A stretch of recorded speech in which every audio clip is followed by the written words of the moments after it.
Welcome to Sports from the Couch. I gotta say, it's the stupidest thing in sports. With your host, Mike Mercado. Players cannot stand him. Coaches cannot stand him. Most importantly, the fans can't stand him.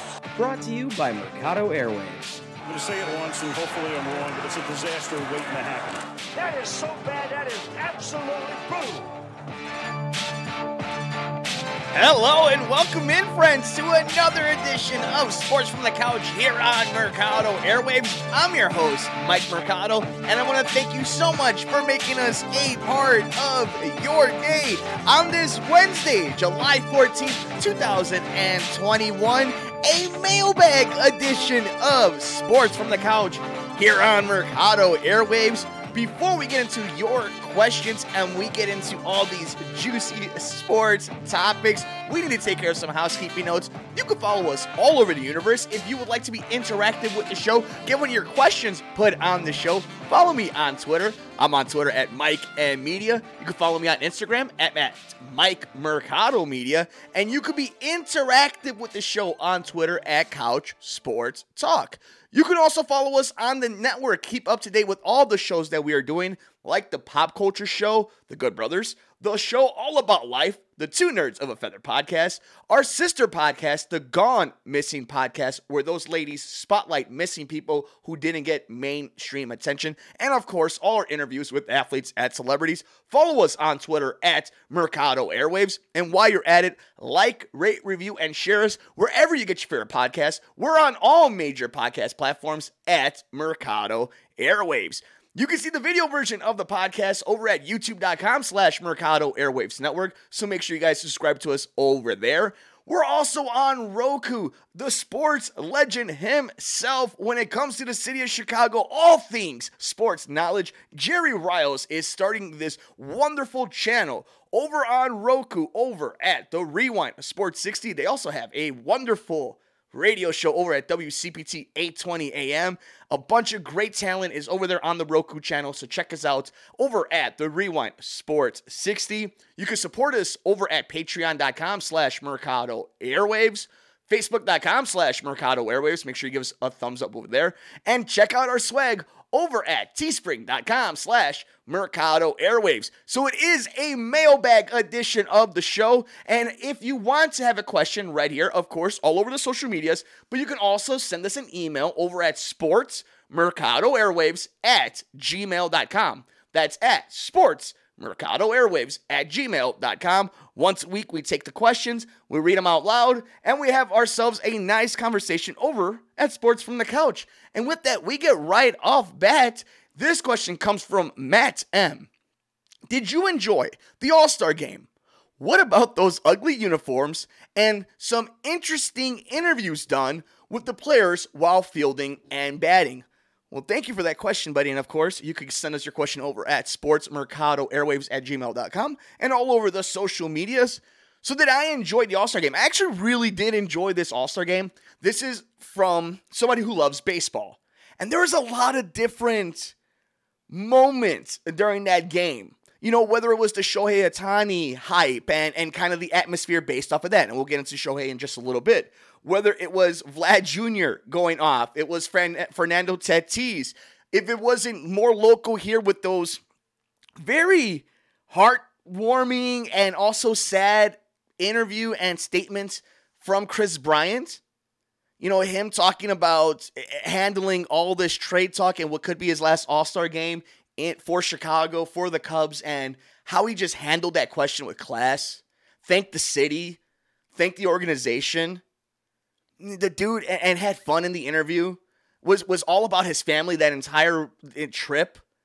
It's so sad to see that he might be gone. And Joe Buck is so good at his job. I know a lot of you guys hate him, and that's to each their own.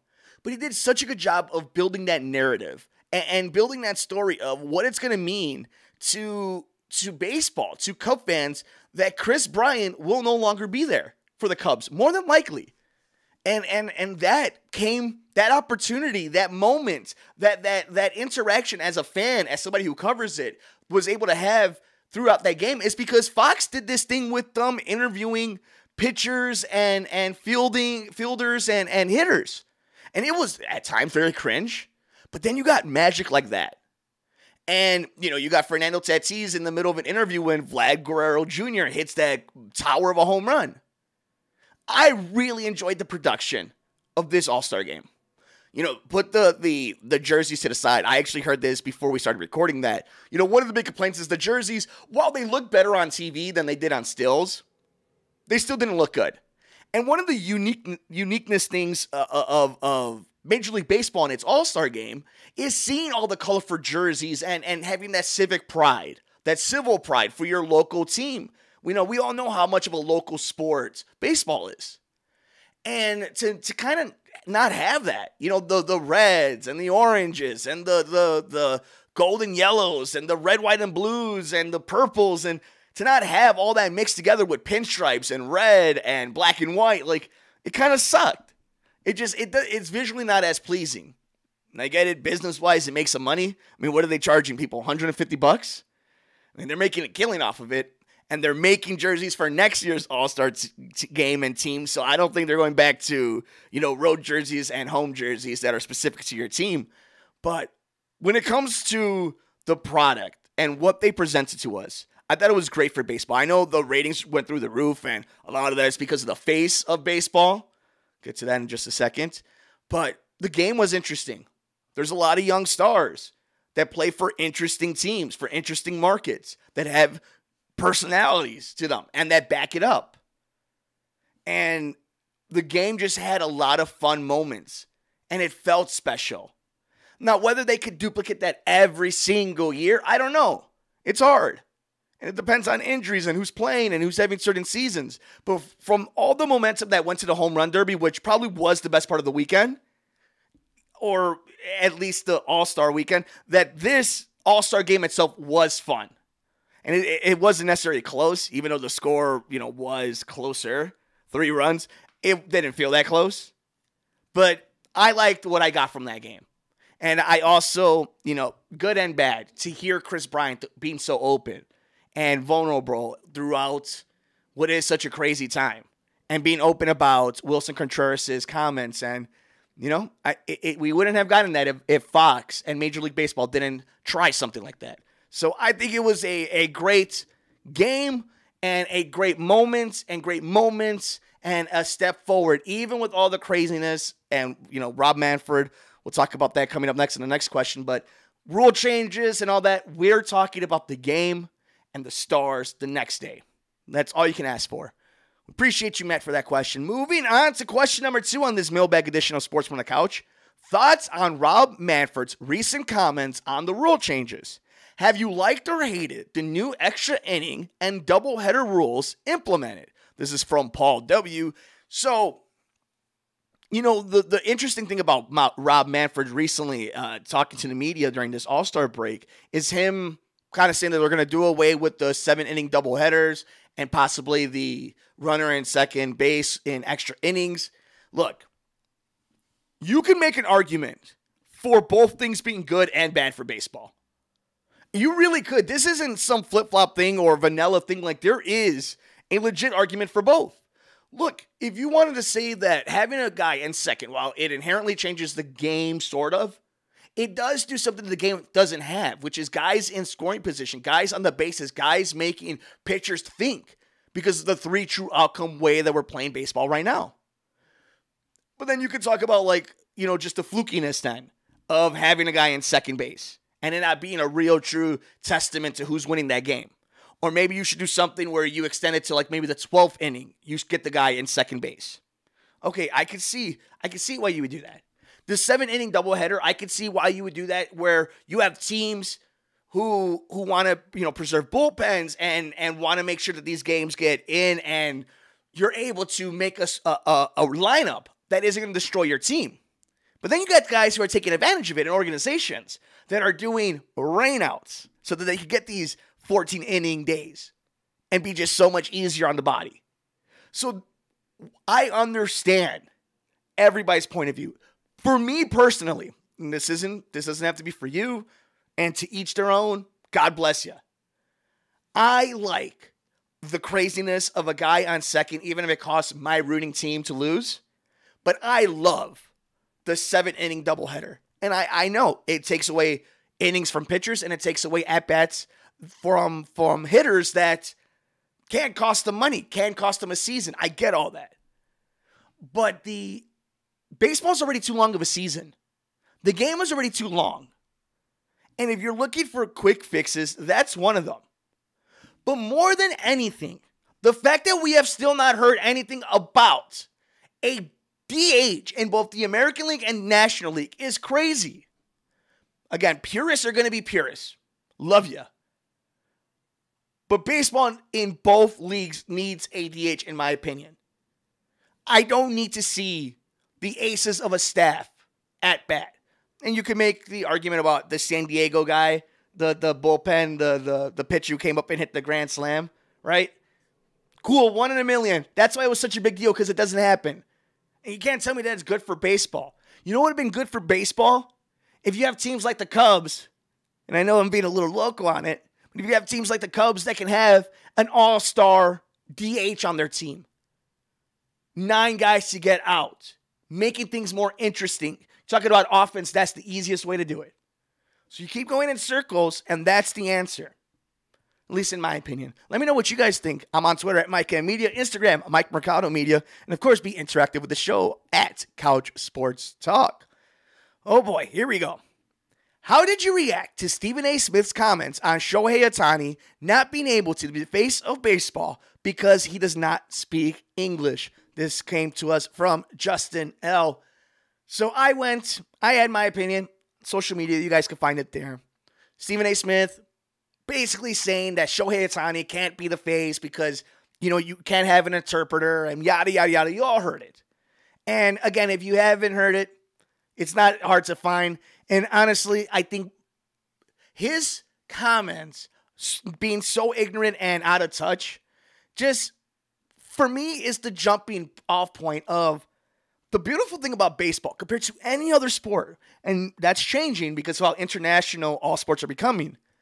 But the face of baseball could be any person of any race, of any creed. It doesn't matter. That's always been the case about baseball. It could be a black man. It could be a Dominican man, a Puerto Rican, somebody from here in the United States. It could be a pitcher. It could be a catcher. It could be a DH. The beautiful thing about baseball is the face of baseball is determined by the fans. Just like everything else. It doesn't matter what the marketing machine does. It doesn't matter what the big networks want. The fan base will tell you who the star is. And here's the thing, man. Persona, personality, chemistry, an aura, that's universal. Just like sports, you either got it or you don't. The it factor, the spark. And Ohtani has it. Vlad Guerrero has it. Think about all the greats at any given time. It's crazy that a sport that is so international, that has been around for over 100 years plus, would have somebody say that. And not just that, somebody who's known to be an advocate at points, at times, about racial issues. And to not read the room. Look, you could say something like, it may be harder for him to connect to everybody. It may take him an extra step. Like, there's a lot of hurdles that Shohei Ohtani, anybody who needs an interpreter, is going to have to go through. But in today's day and age, ball don't lie, and social media is king. And you can do a lot by just a picture, a quick Google Translate, and by being a baller.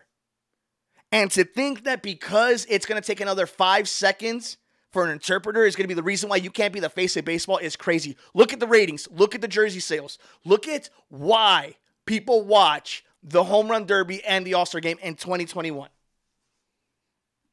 There's a reason why it felt special. A lot of it's Shohei Ohtani, but there's a lot of other guys. Fernando Tatis Jr., Vlad Guerrero Jr., who, by the way, come from fathers who played in the league, right? Some really damn good players. Generational. It's been a cultured league. Roberto Clemente.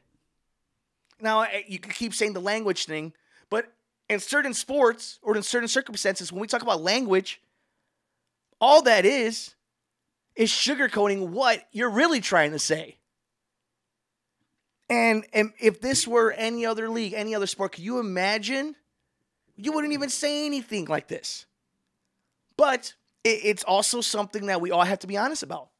The Asian community is so much easier and picked on so much more because there's not as much advocacy for them like there is now. It's just true. And you're seeing it here. But yet, him being in his own small little bubble doesn't realize how big Japanese culture is to this country. How big Ichiro Suzuki was to this country. How big New Japan Pro Wrestling is to this country. Like that to me is what's crazy. And to say that, and whether he meant it or not, or whatever his damn apology is, to say that about baseball, a baseball player of all sports, it's crazy. Here's an interesting one from Tony G. Would you like to see the Bulls land Lonzo Ball? So this actually came because there was a tweet, and let me see if I could pull it up, from Shams Sharania, who says, Lonzo Ball update. New Orleans is unlikely to match a significant offer sheet on Ball. Sources said Ball, who's 23, is among the top point guards on the free agent market. The Bulls and Clippers are expected to be among the teams interested in him, according to sources. Ball averaged career highs in points, 14.6, and 3-point shooting, 37.8 this past season. So it'll be interesting. I guess best case scenario or dream scenario for the Bulls would be that they can do a sign and trade for Lauri Markkanen and Lonzo Ball, right? If you're New Orleans, why would you want to do that? I don't think you want to do that. But if all you need to do is spend money for Lonzo Ball, I think you have to do it. Look at you can talk all you want about LeVar and what he did with, the big baller brand, right? That's not his kids. I can only tell you what I can see, right? I don't think Lonzo Ball is this superstar who's going to win the Bulls a title. What I do know, that he's a starting point guard, a respectable starting point guard in this league, who tries hard, who works hard in his craft, and is going to try to get better. Because we've seen it. He's done it. He's doing it.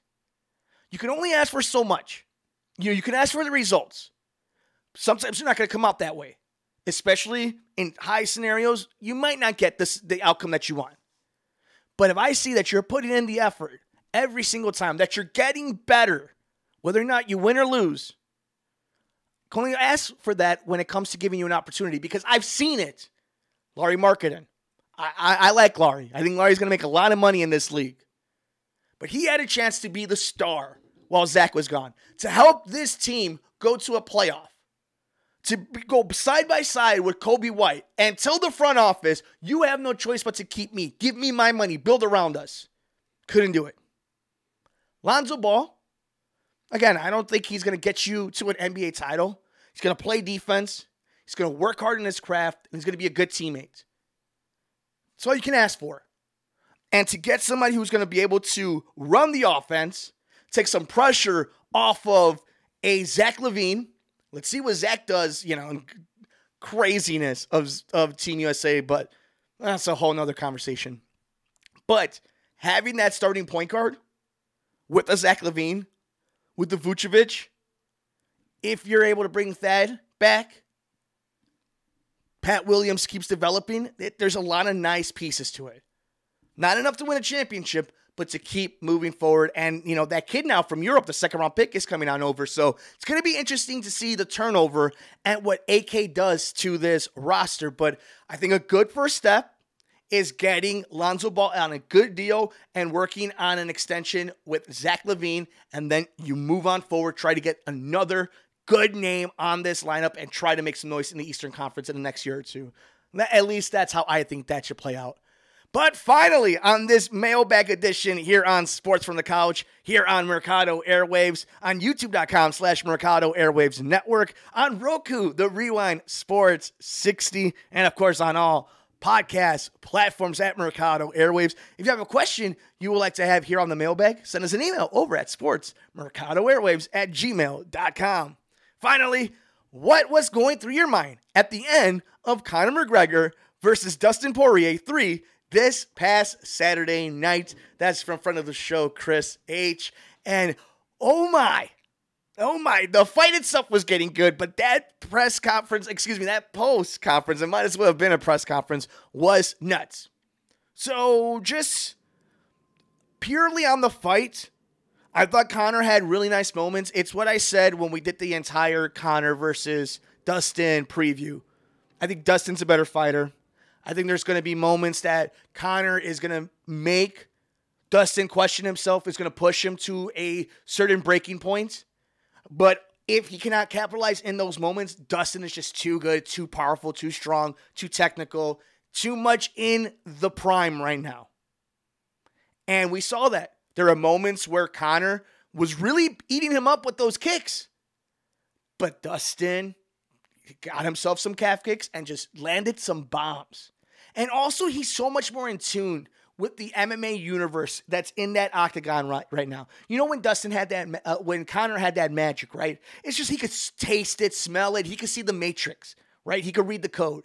That's what Dustin's doing, and in particular against Conor. So Dana's talking about a part 4. No. Dustin Poirier is the best lightweight in the world. He is the uncrowned lightweight champion. I love Charles Oliveira. That's going to be a hell of a fight. But to me, that first Conor versus Dustin fight, that second one, should have been for the title. And for some reason it wasn't. They gave it to Oliveira versus Chandler. God bless them. They made some money. Oliveira gets his title. Now there's a big money fight. But, to me, that win just solidifies so much, in my opinion, of what I think about Dustin. Post-fight, it is what it is. It was crazy. It was entertaining, but, it's Conor. It's MMA. It's MMA community. What else can you say about it, And quickly on the MMA front, we know that Robbie Lawler versus a Nick Diaz is going to happen. That's MMA fans know that is crazy. And now that this fight is over, I want to see, not only do I want to see Dustin versus Oliveira for the lightweight title, I want to see Conor versus Nate. Give me that fight. End the trilogy. Let them both retire. I do not want to see Conor McGregor versus Justin Gaethje or Michael Chandler. I want nothing, no part of that. If Conor had won this fight and gotten himself a title fight, okay, yeah, of course. But at this point, the way that ended, that nasty injury, that post-fight scrum, no, I'm good. I think he should be good. I think the UFC should get one more big payday and whatnot. You got Nick coming back. Why not end a big one with Nate himself? And before we get out of here, because that is the last question of this mailbag, Duncan Keith traded to the Oilers. You guys know I'm not a big hockey nerd. I love the Blackhawks. The NHL is such a dope sport. I think hockey's so cool. But, obviously, to me, it's just not the same. I don't have the same passion as I do for baseball, football, and basketball. But Duncan Keith, man, what a badass. All the awards he's won, I can't even name them because, I'll sound like a noob, but, he's done it all. Hall of Famer. And for me, in a time when we're going to lose Chris Bryant or Javier Baez or Anthony Rizzo, and we've seen so many great players just gone, and we know that it's so hard sometimes to get these guys, to see these talents, these guys and gals over at the Red Stars and the Sky. You think about it. You want to appreciate it. And Duncan Keith being gone. Marian Hossa is gone. And you're seeing this retooling on a team that's going through some crazy turmoil right now in the front office. But for the new era, the era is the Stanley Cup window. 10, 13, and 15, it's done. It's a long time ago now. And I just hope, that he at the very least knows how much he was appreciated by the fandom, by journalists, by the media, by everybody. And what a wonderful time it was to be a Chicago sports fan.